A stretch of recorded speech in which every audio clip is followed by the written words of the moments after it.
Good evening, everyone online. I'd like to introduce myself. My name is Meredith, and I'm an Education Coordinator here at the Western New South Wales Primary Health Network. And I'm based in Bathurst tonight. Also on the screen, you'll see my colleague, Erin. Welcome to this GP Masterclass with Dr. Sachin Kotestani, who I'll introduce to you all shortly and who will be conducting our presentation tonight.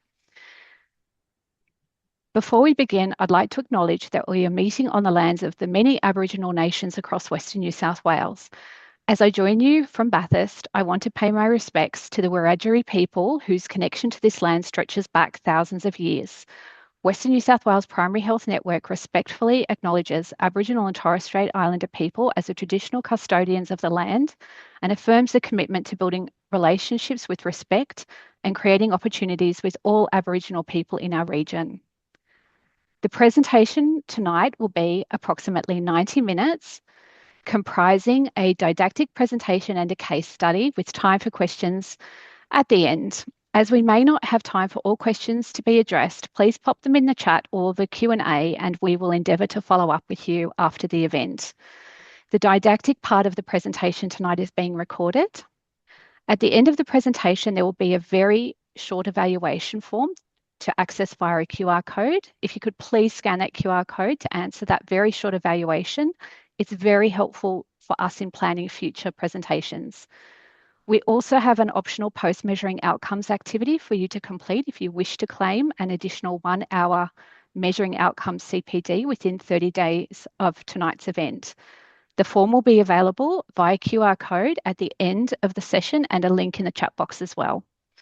Everyone will receive a certificate of attendance within 72 hours post-event. For GPs, your CPD will be reported for you. Our presenter tonight is Dr. Sachin Kotestani, an obstetrician and gynecologist based here in the Central West. Dr. Kotestani has over 20 years' experience in women's health and holds postgraduate qualifications from 3 countries. He has a strong interest in minimally invasive gynecological surgery, particularly the advanced laparoscopic management of endometriosis, as well as fibroids, ovarian cyst, and pelvic floor disorders. He also provides a comprehensive obstetric care, including high-risk pregnancies, and is passionate about patient choice and women's health education. He practices in Bathurst, Parkes and Orange via his clinic Lotus Medics. I would now like to hand over to Dr. Kotestani for his presentation. Okay, thank you very much, Meredith and Erin, and thank you everyone for allowing me the opportunity to present on something that is an issue close to my heart, something that I have a keen interest in, and something that I'm very passionate about, and that's endometriosis. So what are we going to do today? So we're going to try and get some case studies, a little bit of awareness about endometriosis, a little bit about the prevalence and social construct. We're going to talk about the RANSCOR guideline, which is a really good resource for all of you to fall back upon. We're going to talk a little bit about pathogenesis, simple things like what are the role of platelets, what are the hormonal changes in endometriosis, genetic consideration, causes of pain, how does fibrosis occur. The evil quartet, so a little bit beyond just the disease and how it affects other organ systems as well. Classification of endometriosis diagnosis, and we're going to talk about medical and surgical treatment. And I'm just going to touch upon some special cases like endometriosis in adolescence, menopause, fertility, endometriosis, and its relation to cancer. And just a slide upon some frontiers in research. So, as all of you might be aware, what is endometriosis? It's the presence of endometrial-like tissue outside the uterus. It's about 11.4% prevalence in Australia, about 1 in 10 women. And in 2018, the Australian government issued a national action plan for endometriosis.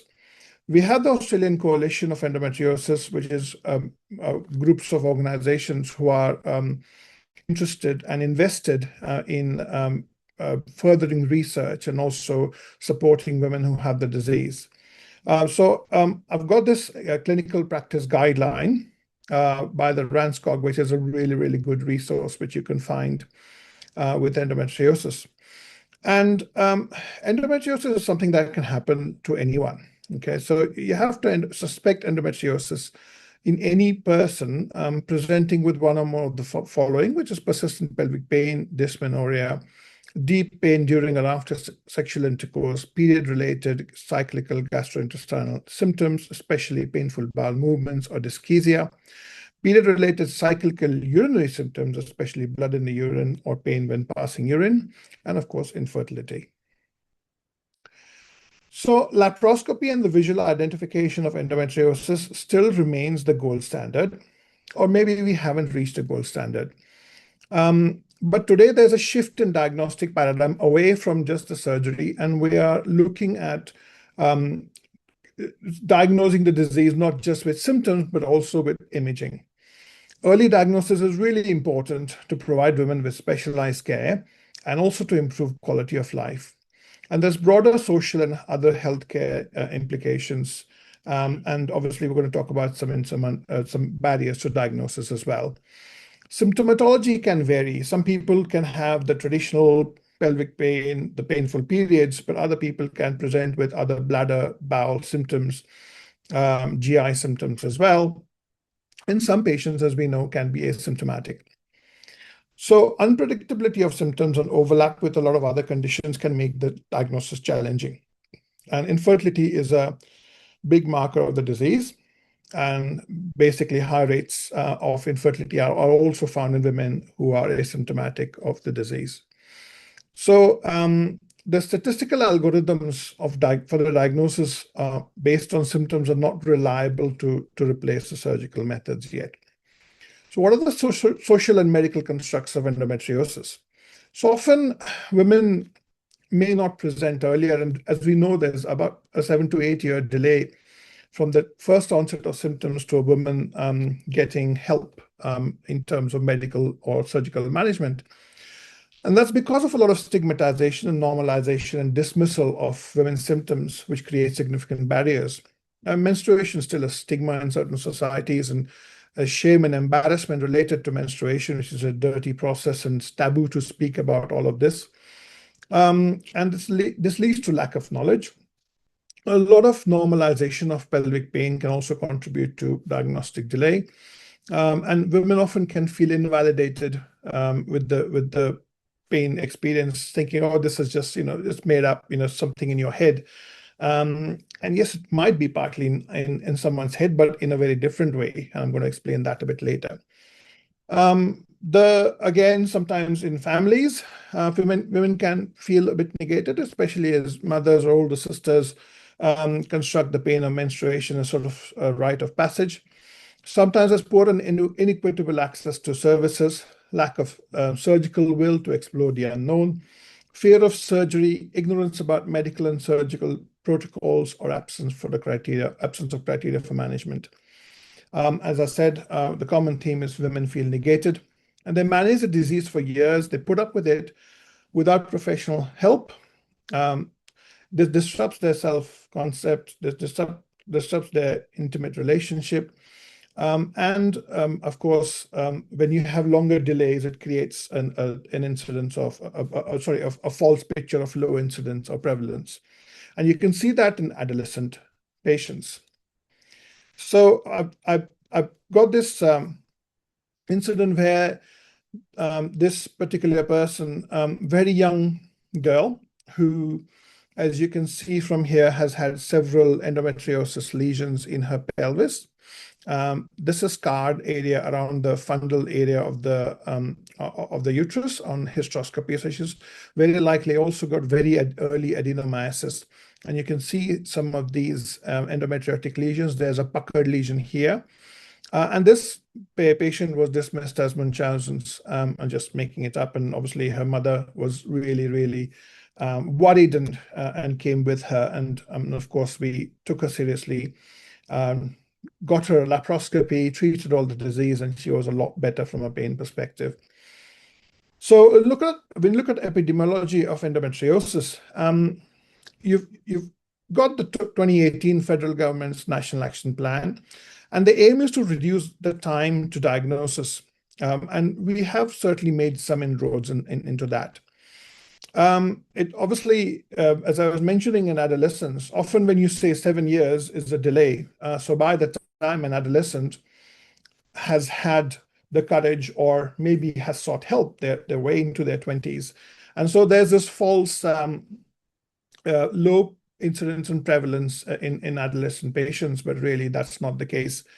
And some severe cases of endometriosis can also occur in adolescent girls. So it's really something to think about when you have adolescent young girls coming to with these symptoms. And I've got a couple of slides later on to explain about these things. So again, when you look at the longitudinal population-based Australian study, there's sort of generational differences in prevalence of endometriosis. And of course, in this 25 to 29 years, the prevalence of endometriosis was almost double in this 1989-95 cohort as compared to women born in the earlier years. And again, that does signal some improvement and shift in the sociocultural and diagnostic context. So we are making inroads, but obviously we need to do more. So what is the Royal College doing? And of course, I've mentioned this, the Living Evidence Guideline for Endometriosis, which is a really, really good tool. There's lots of information and leaflets on the RANSCOG website. And there's also the Raising Awareness tool, or RATE, which is a quick online tool that can be used by patients and health professionals to assess for endometriosis. These are some of the theories. So Sampson was the first to basically mention the retrograde menstruation theory. So when you have menstruation retrograde, go from the endometrium into the tubes, basically going into the peritoneum, and that is partly what explains some of the endometriosis symptoms. But this is not all. There are other potential theories which have also been postulated. There's a vascular and lymphatic dissemination of the disease, the genetic and epigenetic theories, the Mullerian remnants and the embryonic rest theory, and the coelomic mesothelial cell metaplasia theory. So one of the things which are interesting is that women who have Mullerian anomalies, so bicornuate uterus, unicornuate uterus, septate uterus, you will always see a very high incidence of endometriosis in these patients as well. And also we see a very high incidence of renal anomalies as well. So these are some of the things that go together. So one sort of interesting thing to remember with that. So we had this patient here who had a unicornuate uterus, and she had 2 children delivered via cesarean section, no problems with conception. And someone told her, oh no, you only have 1 ovary and tube. And she came with quite significant heavy menstrual bleeding, pelvic pain, and we did a laparoscopy. There were sort of telltale signs of endometriosis on imaging. So we did a laparoscopy. And here you can see she's got an adenomyotic uterus. She's got significant endometriosis in the uterosacral here. She's got a lot of adhesions and scar tissue and endometriosis along the right side. Here is the right tube and ovary, which are connected to the horn of the uterus. But we also found that her left tube and ovary, which she thought was non-existent, was actually there, which was certainly existent, and was connected to the inguinal ligament. So what we did for her, because she completed her family, we basically did an adenomyomectomy, so removed the adenomyoma, treated all the endometriosis and inserted a Mirena, and she was really happy, and she continues to be amenorrheic and pain-free. What is the role of platelets? So platelets are the first responders in, from a bleeding and clotting pathway sort of thing. There's basically abnormal platelet function in endometriosis. And this is to illustrate how, what happens in endometriosis. So in ovarian endometrioma and deep infiltrating endometriosis, there is increased smooth muscle metaplasia, increased fibroblast, myofibroblast transdifferentiation, and epithelial mesenchymal transition. So that causes increased fibrogenesis. So endometriosis, by definition, is a hypercoagulable state. There's increase in this fibrotic content. And this is possibly because of epigenetic aberrations in terms of the platelets and in terms of the expression of hormone receptors. So there's reduced thrombin time, reduced activated partial thromboplastin time, increased platelet activation rates, and increased plasma fibrinogen. This hypercoagulable state often reverses after surgery. And of course, women with endometriosis have a higher risk of coronary artery disease in later life. Now, what are the hormonal changes in endometriosis? This is really important. Women with endometriosis have something called as progesterone resistance. And endometriotic cells are these rogue bits of ectopic endometrial tissue that actually manufacture their own hormones. This is how they sustain themselves. They're not, while they are under the influence of the ovary and other external hormones, they can actually make their own hormones and self-sustain. And they do that by a process called aromatization. So you might have possibly known that aromatization is conversion of androgens to estrogen. So you get androstenedione converted by aromatase to estrone, which is a weaker estrogen. And obviously, you have this process where estrone converts to estradiol with 17-beta HSD2. And so you have that conversion back to estrone in sort of in the body as well. But because the 17-beta HSD2 levels are low, with endometriosis, you have a more potent estrogen like estradiol, which is basically a hyperestrogenic state. So estrogen or estradiol signaling increases in endometriosis and progesterone signaling decreases. And there's lack of down-regulation of genes which are required for decidualization. So as you know, progesterone causes decidualization of endometrium and basically prevents this hyperestrogenic state, but that is suppressed in endometriosis. With estrogen, you've got two receptors, alpha and beta. Progesterone have two receptors as well, progesterone receptor A and B. And in endometriosis, there's increase in the estrogen beta receptors, and these are linked to a lot of inflammation. And there's decrease in the estrogen receptor alpha. Both the PRA and PRB receptors are either reduced or absent. And this is all to do with epigenetics, which I'll talk about in a minute.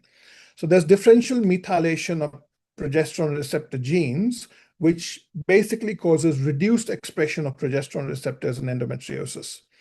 And in addition, basically, you've got these defective programmed stem cells, which also basically are resistant to progesterone. So this is again illustrating the same thing. You've got more estrogen beta receptors than alpha. You've got a hyperestrogenic environment. You've got progesterone resistance, and that reduces the apoptosis. So which means that normally when these estrogen stem cells, which would have been mopped up by the body with the inflammation, that doesn't happen. You've got increased aromatase, increased inflammation, and this is a self-perpetuating positive feedback loop process, which involves progesterone resistance, abnormal progesterone receptor signaling, aberrant gene expression, and epigenetic alterations, including miRNA, which is again something I'll discuss in a minute. So endometriotic cells, in a nutshell, are self-sufficient factories making their own estrogen. Okay, and they do that with aromatization. The further increase in the estrogen causes proliferation of the estrogen cells. It causes increased inflammation, release of COX-2 and inflammatory cytokines like TNF-alpha, IL-6, IL-8. This further leads to inflammation, causes increase in the prostaglandin, and that basically self-perpetuates the process. So it's a positive feedback loop. Okay, so obviously that is what is difficult, and that's what is important to break. Now let's understand how does fibrosis occur in endometriosis. And this is why when you think, well, I put someone on the pill, I put her on progesterone, why is this not working? It used to work in the first 3 or 4 months, and she's come back saying, I've got pain. I mean, what's going on? Does she just have a low threshold? And no, that's not the case at all.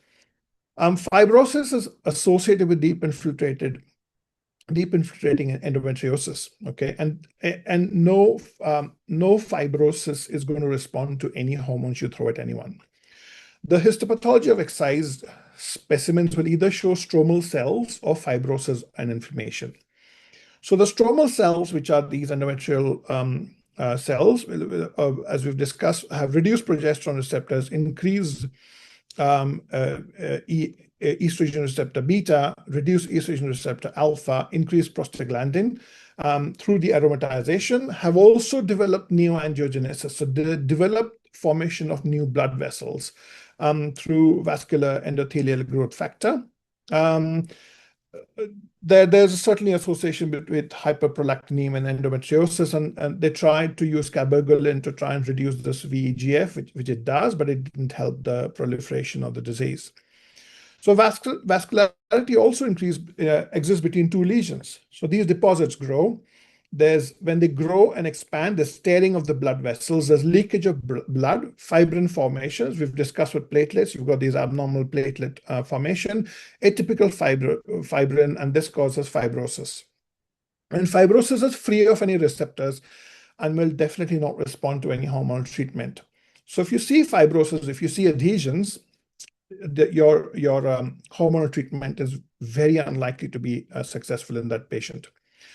So a deep infiltrating endometriosis lesion or a nodule will not disappear with medical treatment. It needs surgery. And also deep infiltrating endometriosis or nodules have very high levels of prostaglandin E2 levels as well. So this is where you can get multiple IVF failures. In addition, there's increased uterine contractility, especially in cases of adenomyosis, which is endometriosis in the muscle of the uterus, as you know. This can also, in addition, affect sperm motility and can also impact expulsion of myelina. So if you think, oh, why is myelina being expelled? Well, apart from other reasons, of course, one of the reasons, especially in adenomyosis, is because of very high prostaglandin levels in the myometrium, you can have increased risk of myelina expulsions. What is cause of pelvic pain in endometriosis? So several mechanisms. The obvious, of course, you've got stromal cells, you've got prostaglandin, inflammation, release of cytokines and neurotransmitters. There's lack of movement. So normally you've got your uterus, your bladder, your bowel, your ureters. All of these are obviously covered with peritoneum, but they move. They're independent and they don't like to be confined. So there's confinement due to either fibrosis or adhesions or due to the inflammatory disease that can cause pain as well. There's an element of central sensitization with persistent pain, and this woman is having these nociceptive signals, not for days, not for weeks, but months and years. So this is why this multidisciplinary approach, anxiolytics, SSRIs, neuropathic medications, sleep management, yoga, meditation, acupuncture, all of these help. And sometimes you have to employ more than one technique to help with pain with endometriosis. And the localized pain will get better either with medical or surgical management, but it's this non-localized central sensitization pain that will take time to get better. Okay. Additionally, we've talked about prostaglandin E2, increased myometrial contractility, spasms, and increased uterine contractility as well in conditions like adenomyosis that can cause pain. Sometimes there's a neural involvement on hypogastric nerves, which are the nerves deeper into the deeper part of the pelvis. They can get involved and they can basically contribute to the pain signals as well. And then there is a quad of evil. So endometriosis doesn't itself cause the effects. It also are its effects on the bladder, the bowel, and the pelvic floor. So you can have a painful bladder, a syndrome, an irritable bowel syndrome, and spastic pelvic floor, also called as vaginismus. So they can independently cause pain. The other aspect, which was certainly news to me till a few years ago, was neurogenesis. Okay, so apart from new blood vessels that are being formed in endometriosis, there's growth of new nerves. Okay, so I'll show you a slide in a minute where you've got these endometriotic lesions and you've got nerves connecting those two, and there's growth of new nerves, and these nerves are hypersensitized to pain. So, which is why, as I've said before, long-term management of these conditions and need to be recognized as chronic conditions and need to involve multidisciplinary teams. And of course, all of you are at the helm of that, but you need the help of a lot of us: gynecologists, colorectal surgeons, urologists, pain specialists, physiotherapists, dietitians, psychologists, and any other adjuvant therapist who can help with management of this pain. So this is what I was talking about. These are actually the endometriotic lesions. And you can see here, these are nerve fibers that are being generated at a breakneck speed, which basically have increased sensitization and carry pain between these lesions.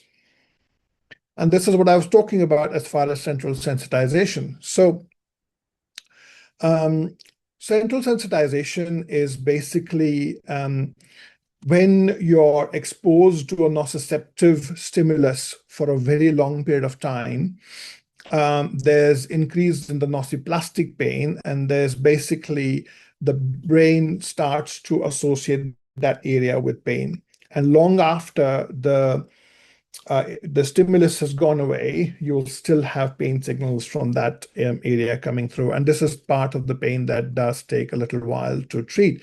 So not only should our focus be treating medical or surgically or suppressing the disease or removing it, it's actually focusing on pain. And that's what I do in my practice is I tell patients that my job's not done unless we can actually focus on your pain and actually make sure that your pain's better.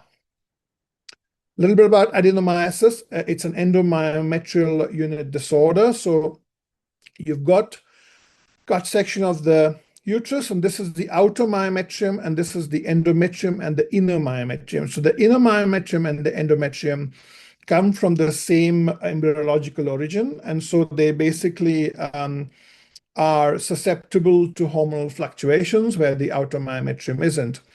And here you can see ingrowth of this endometrial cells. It's a 3D ultrasound into the myometrium, and this is a classic case of adenomyosis. So the endometrium and inner myometrium both have estrogen and progesterone receptors, but the outer myometrium is mesenchymal, so it doesn't exhibit any cyclical change.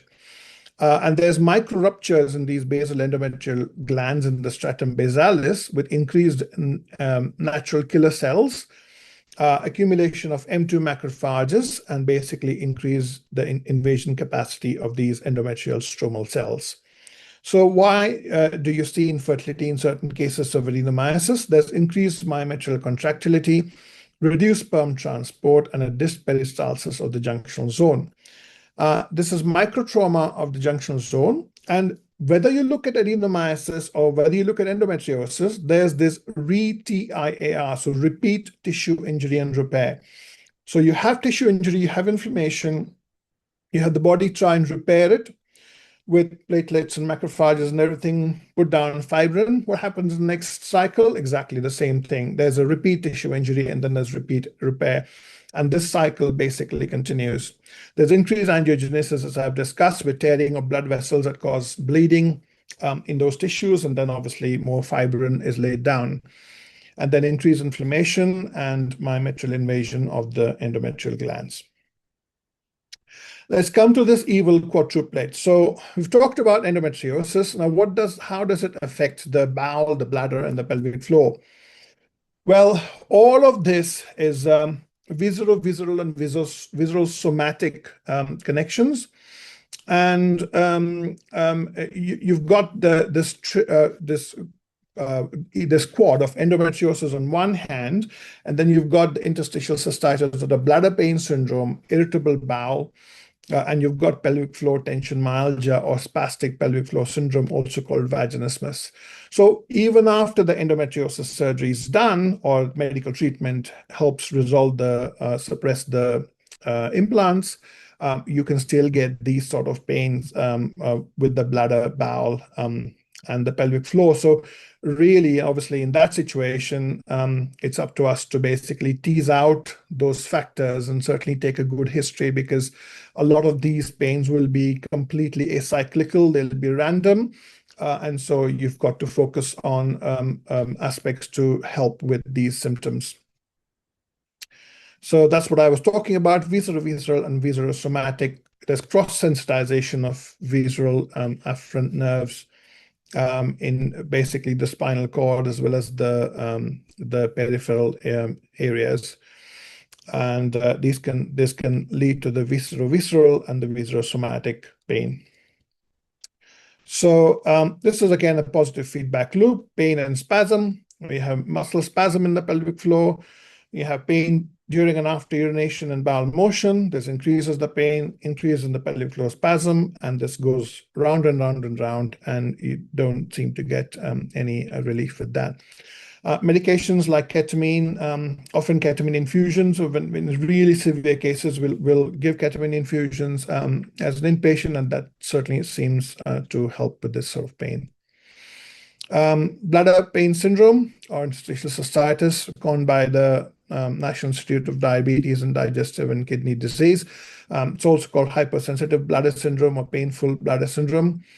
And sort of this unpleasant sensation of pain or pressure perceived to be related to urinary bladder, associated with lower urinary tract symptoms of more than 6 weeks, and an absence of infection and other identifiable causes. So a lot of women will say, oh, I feel like a UTI, but I always go to my GP, they do a culture and it comes back normal.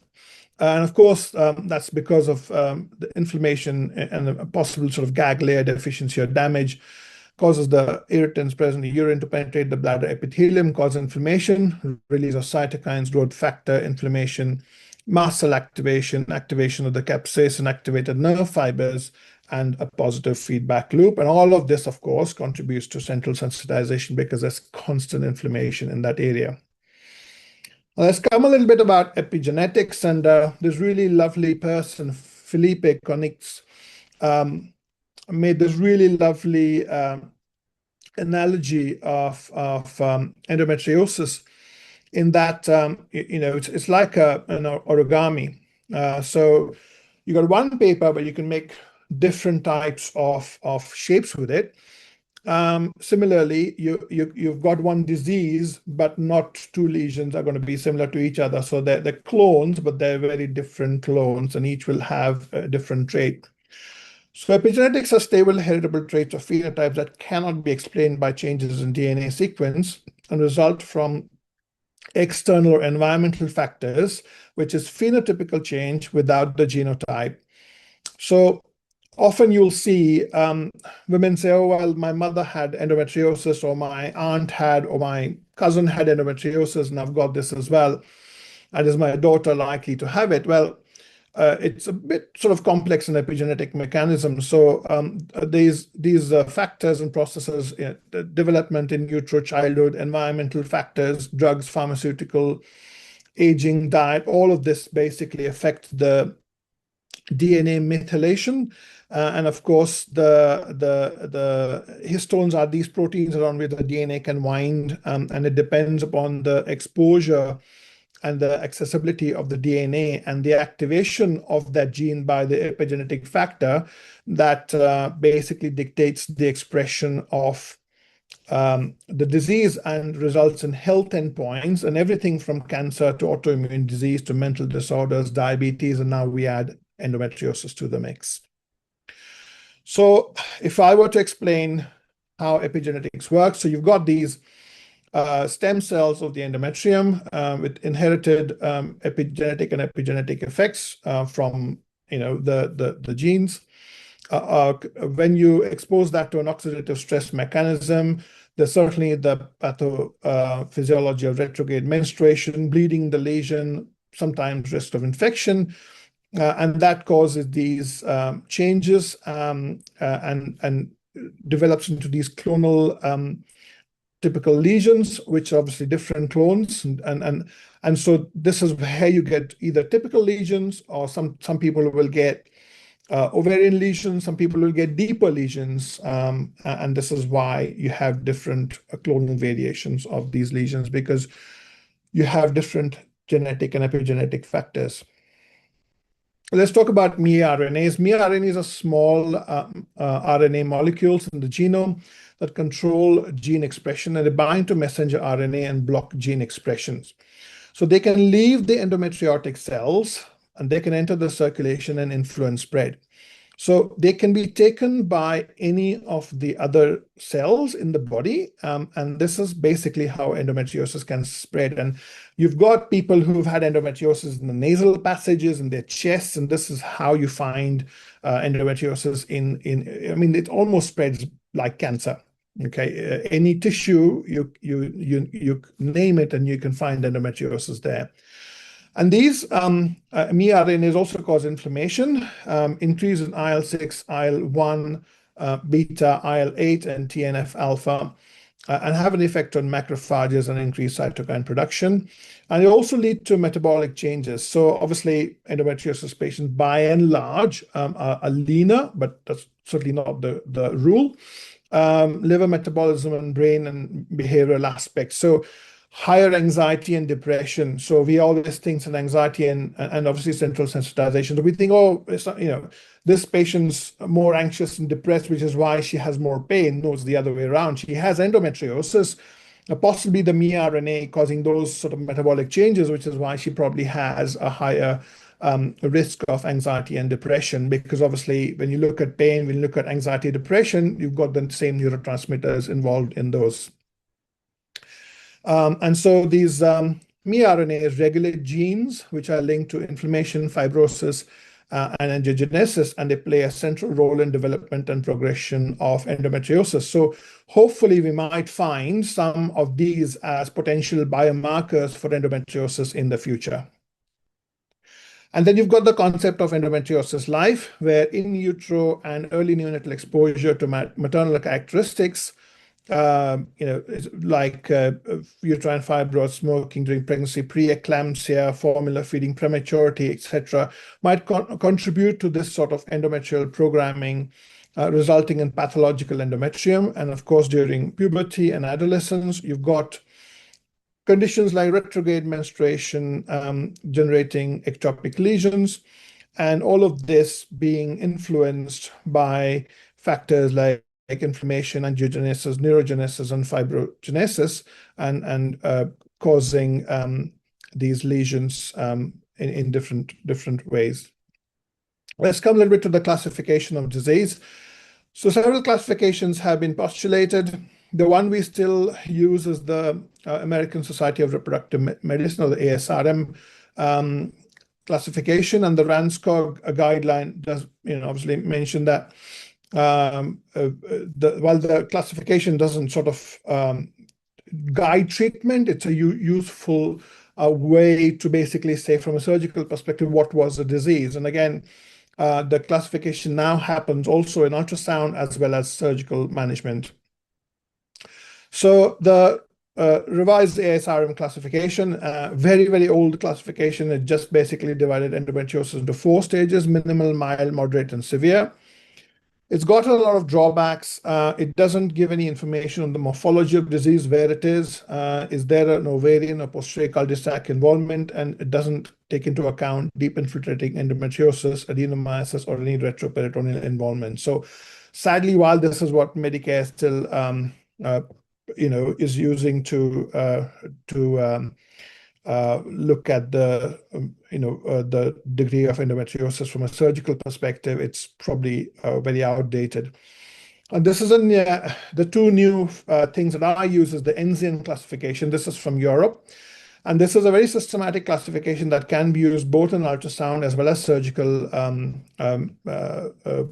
ways of classification, and it divides the pelvis into 3 different compartments. And you've got the different grades of invasion, either less than 1 or 1 to 3 or more than 3 centimeters. It also is able to register deep invasion of the endometriosis. And you can also, say if someone has basically they've got adenomyosis, that's FA, FB is bladder involvement, FU is ureteric involvement, especially the intrinsic involvement. FI is intestine or other sigmoid, cecum, appendix, or ileum, and FO is other localization. So obviously other metastatic areas like lungs, diaphragm, inguinal region, atypical areas, you can also signify those. The endometriosis fertility index I'll touch upon very briefly. It's a better predictor of fertility than the ASRM classification.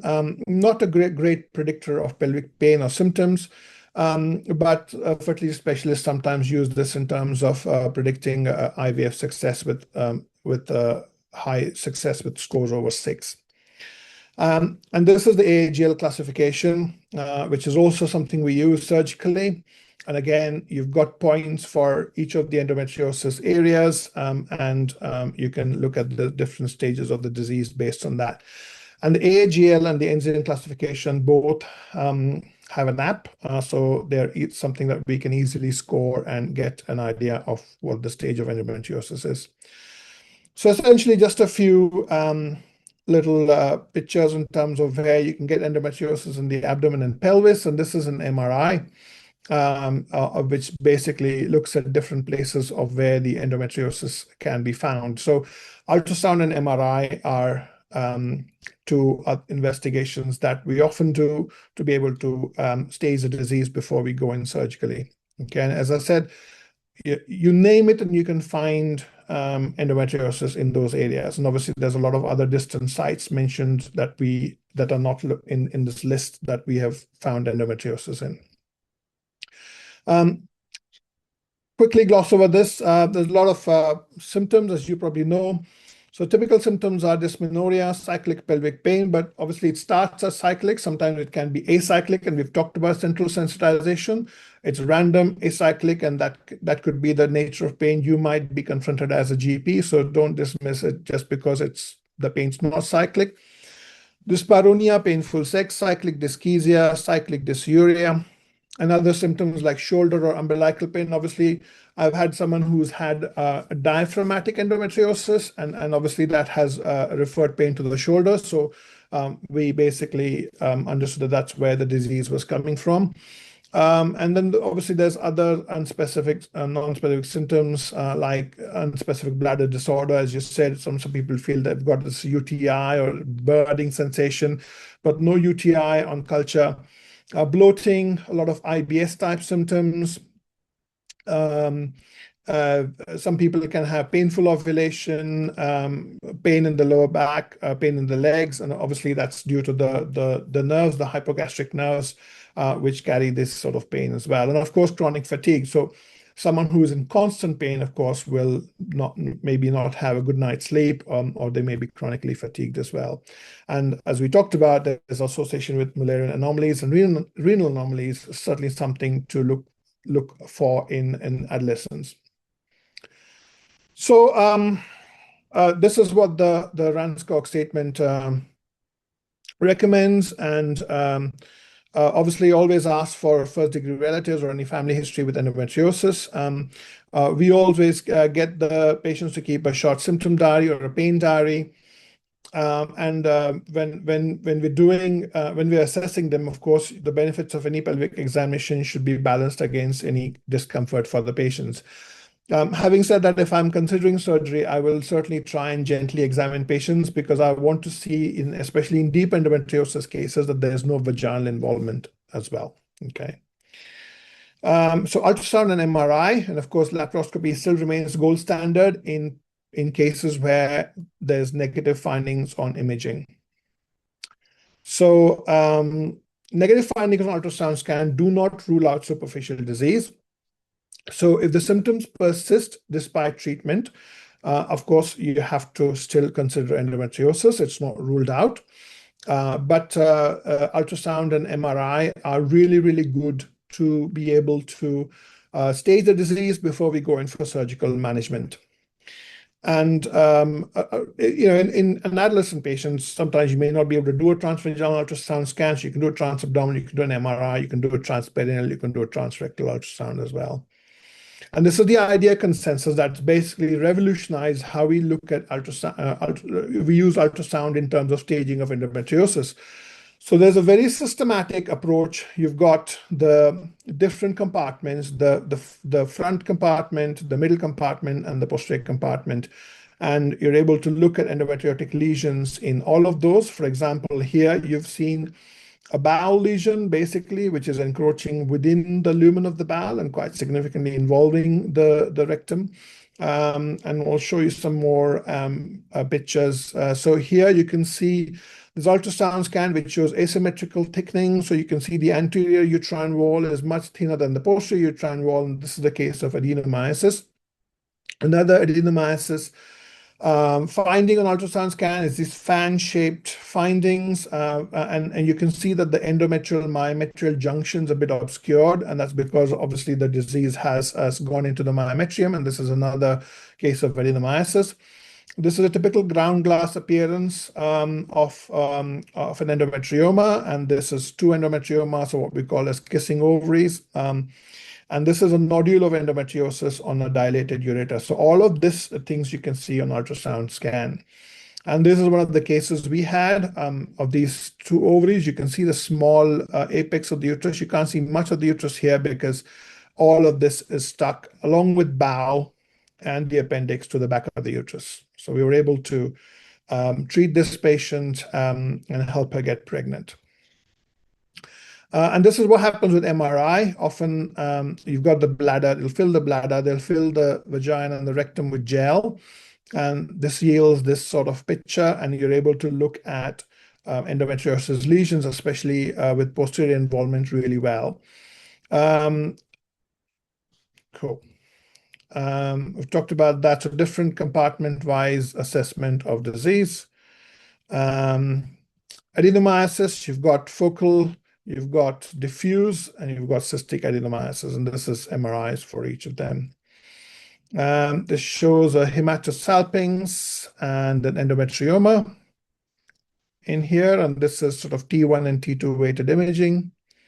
You can see there is a mural invasion of the anterior wall of the rectum, and this is all stuck to the uterus. So this is really useful because if I see something like that, I'm going to give my colorectal surgeon friend a call and say, hi, we need to do this, but I'll need your help because we need to be able to remove the disease on block. And the idea of surgery is to not do too many of them, but when you're doing surgery, go in and make that surgery count. So surgical staging before with imaging is really, really important to help with that. And this is another area where you've got this abdominal sheath, and I've had this case where there was a perianal deposit as well. And this is what I've talking about, this diaphragmatic disease, and we've dealt with a few cases of that. Really severe cases, you need to open the diaphragms, you need positive pressure ventilation, and you'll probably need a thoracic surgeon if there's involvement of the lungs as well. So especially from a surgical perspective, that's what I was telling. If you have bowel lesions, if you've got rectosigmoid lesion, what do you do? So the first thing, if it's really superficial lesions, then there's mainly serosal involvement. You do what's called as a shaving, either for small and superficial lesions. If you've got lesions which are less than 3 centimeters, have mucosal involvement, but there's less than a third of the circumference, then of course you do what's called as discoid resection. And then if you have multiple bigger lesions involving more than 50% of the circumference of the rectosigmoid, then you might have to do a segmental resection of the bowel. So this is a case where we did a discoid resection. So you've got this whole endometriosis area removed, and then we removed the disc, which was a small amount because this lady had some mucosal involvement. Let's look a little bit at hormonal treatment. What should be the ideal hormonal treatment? Well, it should act on the hormonal and immunological environment. It should enhance apoptosis, downregulate the proliferation, normalize the invasiveness, and reduce or normalize the neuroangiogenesis. And I'm sorry to say, all the hormone treatments only partially fulfill these requirements. So what should one not when should one not use hormone treatment at all? Well, if you've got large ovarian complex masses, none of your hormones are going to work on that. As I said, severe fibrosis, bowel endometriosis causing stenosis of intestinal lumen and occlusive and subocclusive symptoms, ureteric stenosis causing hydronephrosis. And I will keep on harping about this. Its effects on bone mineral density due to long-term hypoestrogenism caused by a lot of these progesterone-based or progestin-based treatment. So what does hormonal treatment do? Well, it reduces pelvic pain symptoms and will sort of suppress endometriosis and prevention of recurrence in certain cases. Okay. What it doesn't do is it will not improve your fertility. It will not facilitate or dictate surgery. And it will not halt or reduce the progression of the disease. So if you're starting someone on any medical treatment, follow-up is extremely, extremely essential. And I'll talk to you about, and I'll show you the effects of someone who was just not followed up. So what are the hormonal treatment options? The first line, of course, is NSAIDs, your COX-2 inhibitors, and mefenamic acid, Ponstan, all the sort of stuff they use for heavy bleeding and painful periods. Your COCPs, combined oral contraceptive, your progestins, your Mirena. And then you've got the second line, which is GnRH agonists, GnRH antagonists, which is the new kid on the block, that's Raico. And you've got the SPRMs and the SERMs and the aromatase inhibitors. How does the combined pill work? Well, don't need to preach to the converted. You guys know this and use this on a very regular basis. It's a progestin effect. You can either give it cyclically or continuous. Most women would prefer to have continuous and tricycling therapy, which means that they're in amenorrhea. If they're in amenorrhea, they're not going to bleed. If they're not going to bleed, they're not going to have pain. Also, obviously, if they're not going to bleed, they're not going to have this retrograde menstruation. And the effect of iron and on inflammation and all of that sort of stuff, as we know, is certainly there. So we're going to prevent that. They also provide contraception, suppression of ovulation, and cause decidualization of the endometrial tissue. But of course, we are not strangers to the side effects: bloating, breast tenderness, mood swings, and breakthrough bleedings. You know the contraindications better than me: migraines with aura, not really quite significant smokers, and of course, in older women, you're always worried with metabolic side effects. And there's no specific recommendation of one COCP over the other, so they're all really good. So use whatever you feel comfortable and whatever the patient can tolerate. And as I said, they're effective in pain management, but they will not alter or slow down the disease progression, and they will not suppress the disease long term. Progestins, you've got medroxyprogesterone acetate, norethistron, desogestrel, cyproterone acetate, and Dynagest. Again, you've got a quite significant can have quite significant progesterone side effects: bloating, breast tenderness, emotional lability, and mood changes. And this emotional lability is one of the main reasons I see a lot of women will say, well, look, I've got depression, anxiety. They've already, as you know, they're predisposed to mental health issues because of the disease itself, as we talked about the miRNA side. So if this is going to worsen that, then that's not going to be a suitable solution, and that's in that case. There's a new kid on the block a few years ago, Dynagest, and that basically combines the properties of 19 testosterone and progesterone derivatives. It acts centrally, inhibits gonadotropin secretion, suppresses the circulating estradiol, causes anovulation, and has local anti-proliferative, anti-inflammatory, and anti-angiogenic effects. It'll reduce endometriosis-associated pain and certainly improve the quality of life. Again, and I say this time and again, does not reverse the disease. And you have to be really, really careful because it's a very, very strong progestin. So its effect on bone mineral density, especially in causing this hypoestrogenic environment. Some people can have effects on reduced libido. Some people can have significant vaginal dryness. And obviously, the bone mineral density effects certainly can happen. So use with caution, follow your patients up. And if you're concerned, get a DEXA scan. So this is the rate of recurrence in non-responders following progesterone therapy. So you can see with the non-responders, even something like Dynagest, you'll have a third of patients who will not respond to Dynagest. And the aim with any progesterone is to create a high progesterone, low estrogen state in treatment. I talked about progesterone resistance, and that's due to the altered gene expression. So if you've tried a progestin and you've tried another progestin and there's still no improvement in the pain, there's no sense in continuing again and again, switching from one progesterone to another, because this patient probably has got a significant progesterone resistance and is not going to benefit with progesterone treatment. In that situation, I would certainly also look for signs of fibrosis, certainly look for any signs of deep infiltrating endometriosis or signs of adenomyosis. Another thing is Mirena. As you are all well aware, it's a really, really good less invasive option. It has a local effect on the utopic as well as the ectopic endometrium, and it's known to reduce local vascular angiogenesis. It reduces the pain related to endometriosis, and it's also known to reduce the recurrence. It is, however, associated with functional ovarian cysts. So sometimes, and that ends up being a sort of a double-edged sword, because you've got functional ovarian cysts, you've got an already sensitized peritoneal environment. If you're going to have functional ovarian cysts, then this is not something that is going to be ideal in that situation, because the person's going to have a lot of ovulation-related or functional cyst-related pain.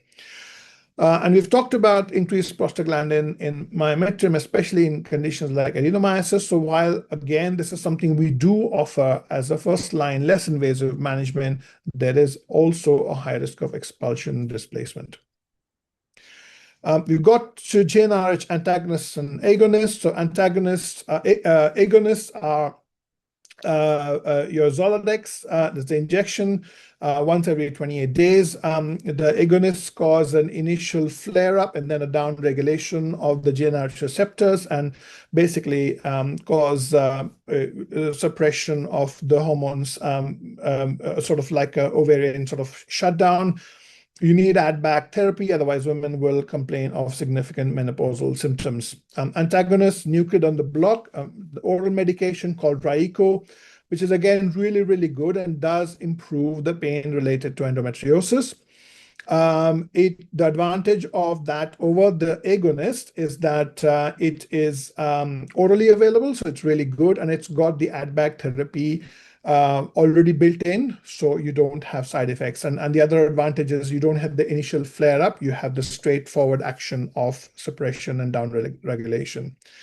So this is one of the cases that I was saying. This is please follow up your patient. This was someone who was put on Raico in a Sydney tertiary endometriosis clinic and forgotten. She came back because she was diligently taking the medication, but nothing was happening. We went in and she had a complete web of endometriosis, quite significant adhesion, scar tissue here, adenomyosis she had, including diaphragmatic endometriosis, and we had to remove all the disease for her to have symptom relief.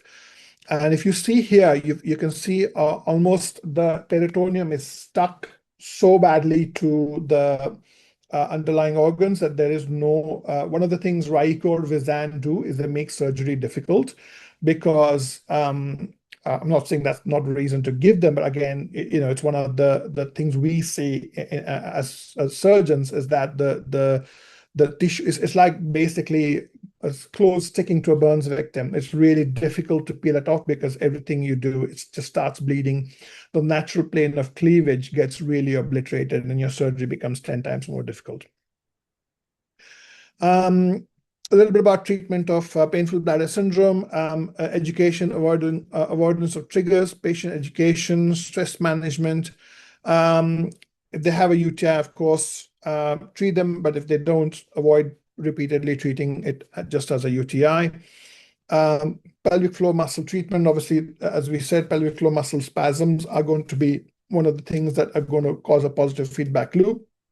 So refer them to a really good physio who can help them relax their pelvic floor muscles, myofascial release, dry needling, biofeedback, education and posture, breathing techniques, all of these are found to be useful. Neuropathic medications like amitriptyline, really, really good.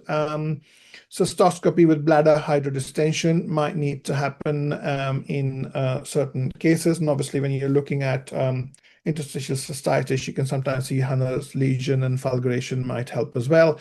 In really, really severe cases, just like we do for interstitial cystitis, you might need neuromodulation and other nerve stims and botulinum toxin, and in severe cases, diversion surgery with or without cystectomy might be required.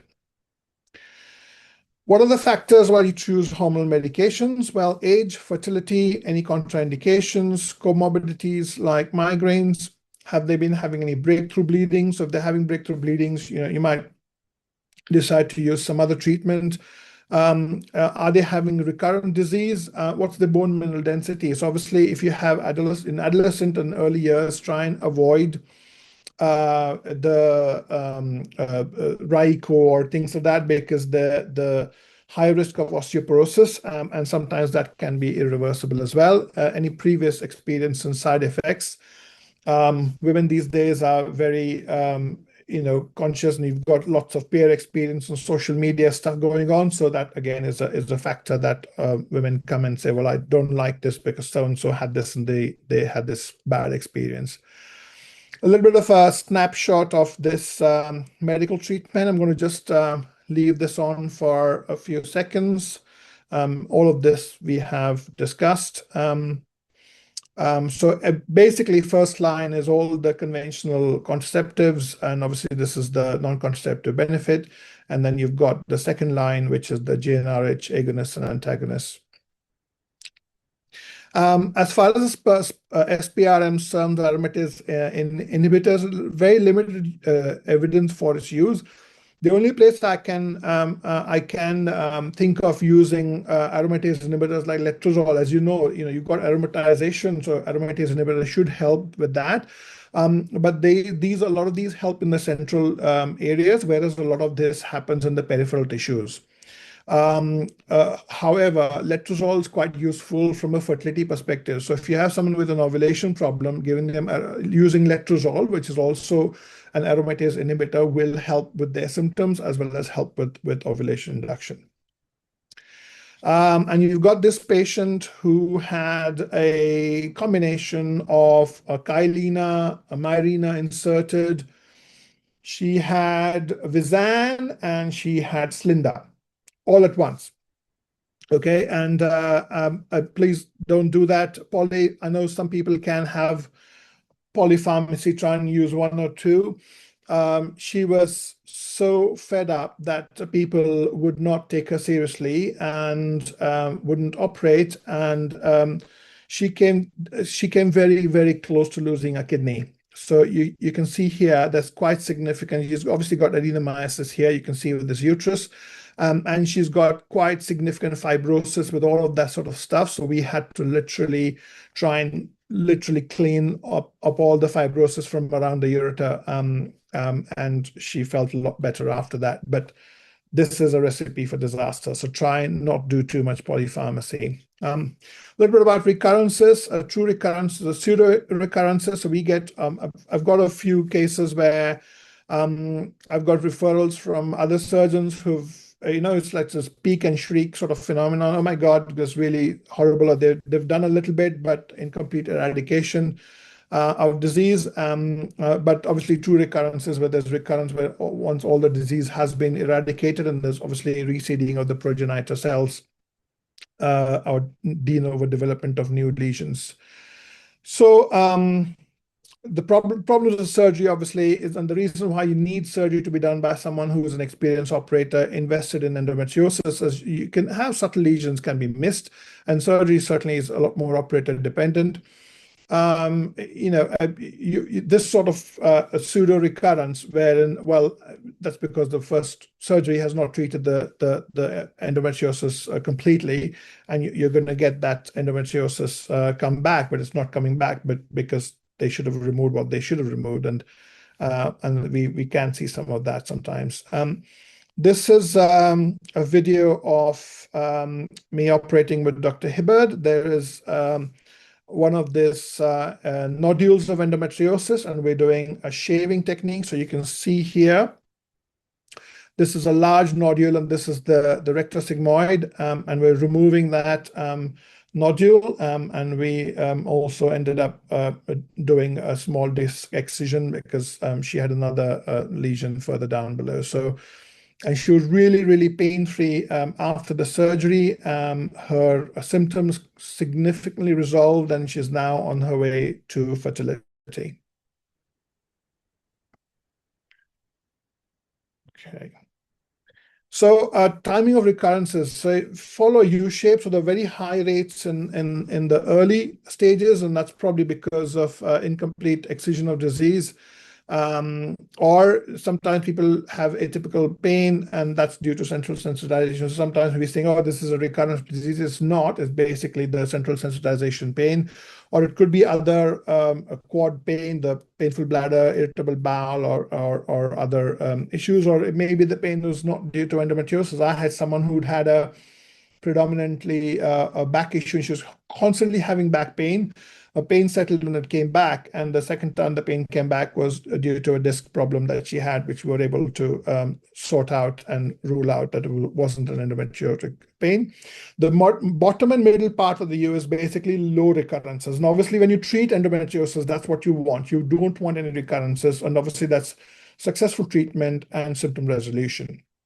At the top or the last part of the U is basically the pain goes back again, and that's obviously reactivation of endometriosis or de novo lesions of endometriosis developing in later life. These are some of the risk factors: family history, younger age, higher BMI, more advanced disease, of course, larger endometrioma size, bilateral disease, extensive adhesions, incomplete surgery, so less radical surgery. If you just coagulate the disease rather than remove it, especially in deep disease, you can have recurrence. Obviously, it's not true recurrence, it's pseudo recurrence, because that disease should have been removed at the same time. And obviously, misclassification of what you're doing with the bowels. This is why, again, the staging of the disease is really, really important before we do any bowel work, because we want to make sure that we're going in and removing all the disease. So what do you do? As I said, complete treatment, refer to surgeon with a special interest, an ideal in centers which have a multidisciplinary environment, surgeons committed to treatment of disease. Thankfully, we've got some lovely colorectal surgeons who I work with, who are really, really lovely, and they'll come we'll put a patient either on my list or their list, and we'll do it together, and we'll make sure that we get this completely eradicated. There's post-operative hormonal medication, and obviously Ranscott's recommendation is that women who do have hormonal medication after surgical treatment will have lower risk of recurrences, and that's certainly something we will always do. Multidisciplinary management of pain, including central sensitization. And as I said, choose your surgery carefully. And I don't do multiple and many surgeries, but when I go in for a surgery, my aim is to make sure that we do definitive surgery and we basically remove every aspect of endometriosis. Conditions like adenomyosis, again, patients who have completed their family, definitive surgery is really important because that is the best way to reduce the bulk of the disease. Okay. And yes, ovarian conservation will increase the recurrence of endometriosis sixfold. But again, you've got to balance this with the age of the person, need for HRT, and obviously menopause effects as well. And obviously, we'll talk about menopause and endometriosis a little bit later.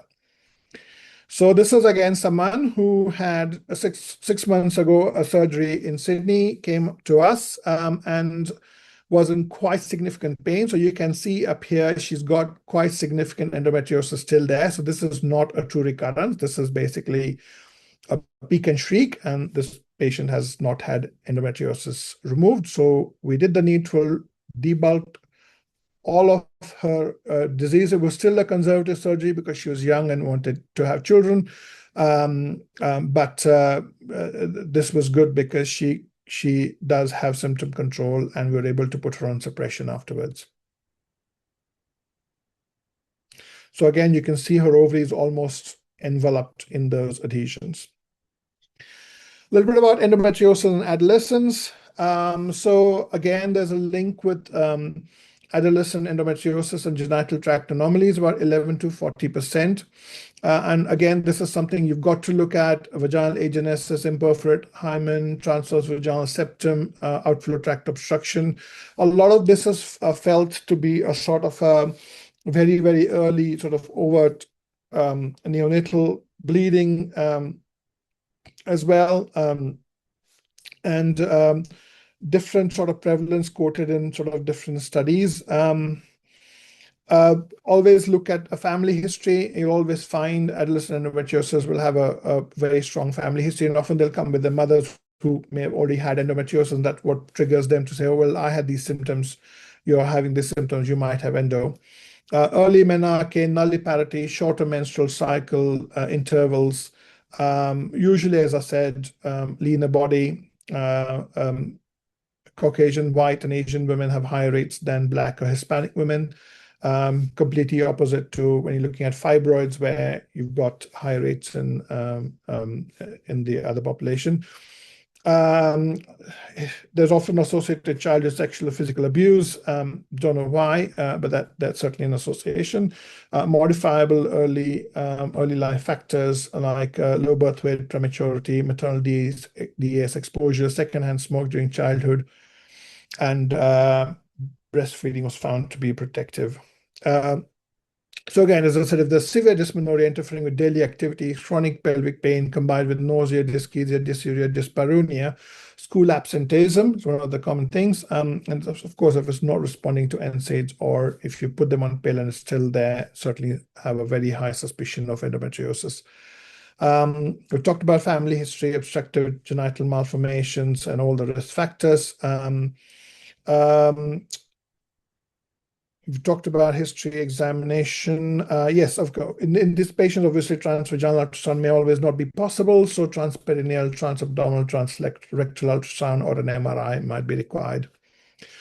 So negative ultrasound, and again, repeating this again, does not rule out endometriosis. And a lot of these people say, oh, I don't have endo because it's not seen on scan. And said, no, you could still have endo, but let's try some of the simple things first and see. Don't do a CA-125 in endometriosis. It might be elevated, and you'll think, well, what's happening there? Does she have cancer and all that sort of stuff? So don't do a CA-125. It's completely useless. Laparoscopy still remains gold standard for diagnosis and treatment, especially in imaging negative cases. Positive histology does confirm it. Negative histology doesn't usually rule it out, because you can have atypical forms of endometriosis. But in most cases where as I said, where you've got someone who knows what they're dealing with and seeing, they will be able to spot endometriosis. Combined oral contraceptive pill is the best option. It's cheap. It's something they can control. And as I said, they might want to use that on a sort of continuous basis. Slinda might also help. It's a mini pill, especially in cases of migraine or other contraindications. As I've said with Dianogestrel and Raico, be really, really careful, especially less than 18 years, with effects on bone mineral density. And again, needless to say, surgery to be done by an experienced surgeon with the requisite skills and interest in endometriosis surgery. So this is a case of a 15-year-old who came with significant pelvic pain. And this is what we found in her. She'd obviously had couple of different treatments with hormones, didn't work, and you can see here quite significant. She's actually got a twisting in her tube and the ovary, and she got significant fibrosis. And this is not something that was ever going to be treated with the hormone medications. So we did a surgery. She also got an endometrioma, and so we were able to treat that and help her symptomatically. A lot of people will come with pain diaries, so make sure they have pain diaries so they can review their symptoms. There's mobile apps to track pain, mood, meds, and menstrual pattern. A lot of women will have these hot water bags, and you can often see this hot water rash in women as well. you've probably got a better algorithm within the PHN pathway, but this is an ACOG approach to adolescent dysmenorrhea. Just put that in for. Now, a little bit about surgery and IVF, in terms of fertility. What do you do? So it depends on the patient wishes and their symptoms, and usually often patients want to have the quickest path to the desired family size. It depends on the etiology, maternal age, partner status. It'll depend on surgeon skill and capacity for treatment and what the local resources are. Surgery does certainly give them diagnosis, manages the pain, and certainly improves natural fertility, and definitely, in my opinion, also improves IVF success. So what do I do from a fertility perspective? If you're having someone who's wanting to get pregnant, obviously don't put them on hormones. And obviously someone who doesn't want to conceive immediately after surgery, the recommendation is to put them on hormone treatment because it doesn't negatively impact fertility. And I'll choose my patients carefully from a fertility perspective for surgery, because a lot of people can get pregnant even with mild cases of endometriosis.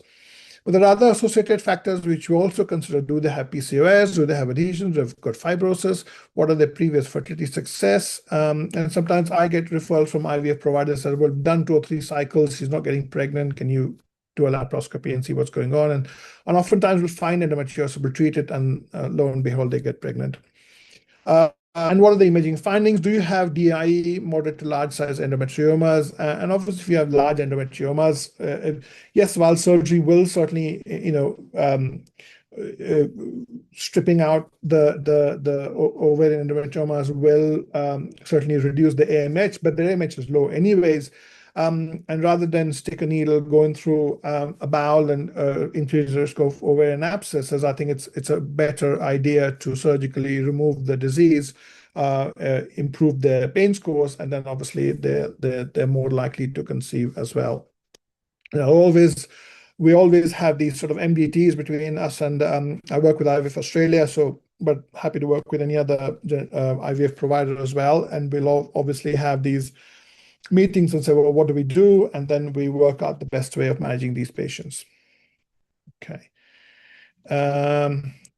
Fertility preservation, another thing to say, well, do I freeze my eggs? Well, very, very good results in younger patients, but a lot of these eggs go waste because if you freeze it too early, there's a very good chance you might conceive anyway, so you might not need that, and obviously the less cost effective.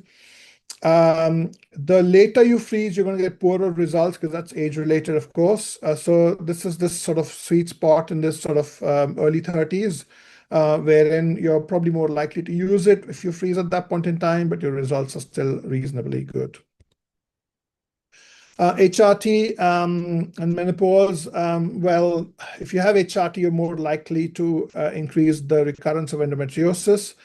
So what do you do? So, well, if you're contraindicated with HRT, of course, it's really simple. You can go with the NK3 receptor antagonists like fezolinetant or Veozza, or SSRIs or SNRIs. If you're using HRT in someone with endometriosis, certainly if it's just local, just use estrogen, things like that. But if you're using, always add progesterone, because the risk of recurrence of endometriosis is exactly double. Even in someone who's had a hysterectomy, if you're using, but they've had severe endometriosis, if you're only using estrogen, that is more likely to cause the endometriosis to recur. Whereas if you use progesterone, and I know progesterone is not likely to be used in someone who's had a hysterectomy, it's not required from that perspective, but you still have the endometriosis to take care of and prevent recurrences. So in that case, progesterone becomes really important as part of your estrogen plus progesterone HRT. So in a nutshell,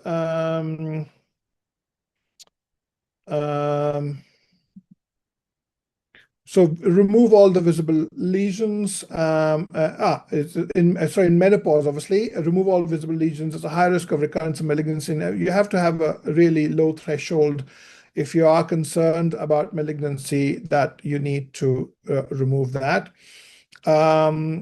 And obviously there's a higher chance of malignancy, especially in postmenopausal women. So aggressive treatment, especially surgical treatment where you're suspecting malignancy, is really, really important. Malignant transformation of endometric lesions are thankfully not very common, but high risk of ovarian cancer than non-endometriotic patients. Some studies quote as high as 35 to 44%. The incidence of transformation of an endometrioma to ovarian cancer is, again, really, really very low, 2 to 3%. But as your age increases, if you have this suspicious mass, obviously you have to aggressively work that up and certainly consider surgery where there is suspicion of cancer. And again, symptoms are going to be very vague, like any other ovarian cancer: early satiety, bloating, increased abdominal growth. You might have bowel obstruction or PR bleeding as other sort of common symptoms. And basically, you've got benign endometriosis basically converts to atypical endometriosis and then converts to malignancy.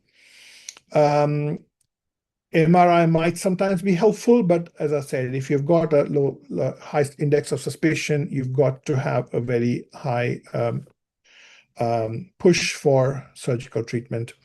A little bit about future treatment, and this is intracraniology. So this is a promising new technology where you're looking at hormone creation in the peripheral tissue to suppress the local hormone production. So what we're doing is we're giving hormones systemically, and systemically is great because it'll suppress the ovaries and look at GNRI suppression, etc. But you still have local hormone creation through aromatization. So rather than going through bloodstream, you're going through basically influencing the behavior of estrogen production in target tissues.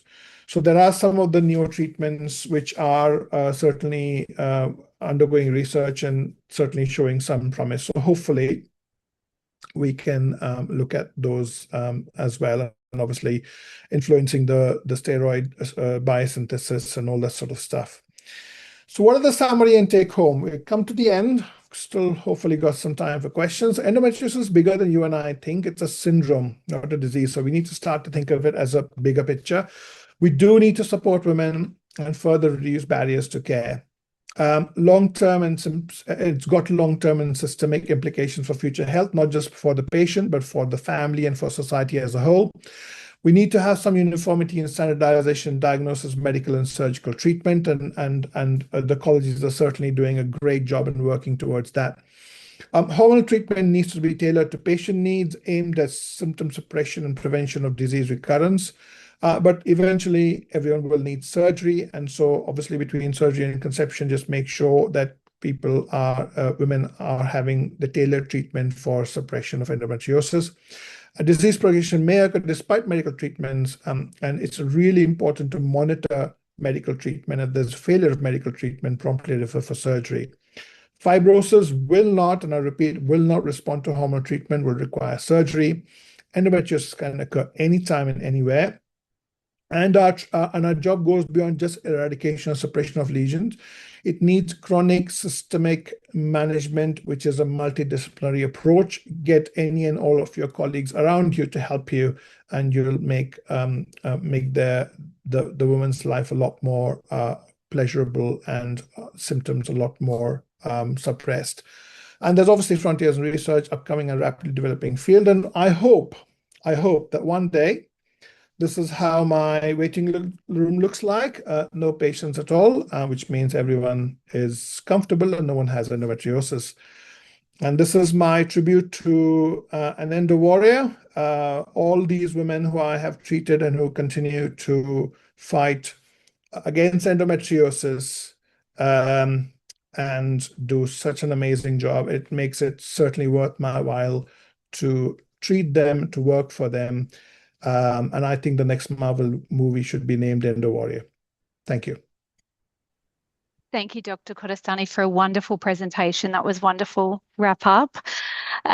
We do have some questions coming through the Q&A.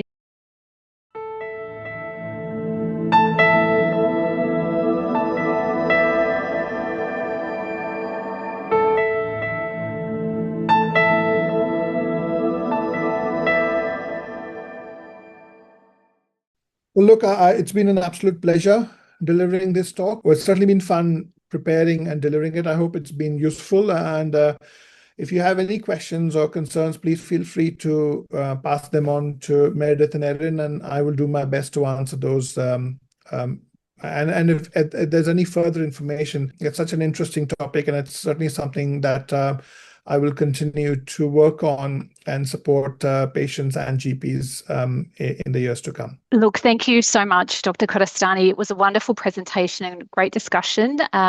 If we could have our participants please take some time to complete the evaluation form. The link to the evaluation is actually in the box. If you could navigate your way there, the QR code is also on the screen. And of course, we do have a little post-measuring outcomes activity. It's also available in the link in the chat if you, it's completely optional if you'd like to participate in that. Look, thank you everyone for joining us this evening. We really appreciate all your time and effort in being here. And once again, a huge thank you to our presenter, Dr. Sachin Kodastani. We look forward to seeing you all again soon. Good night, everyone. Thank you.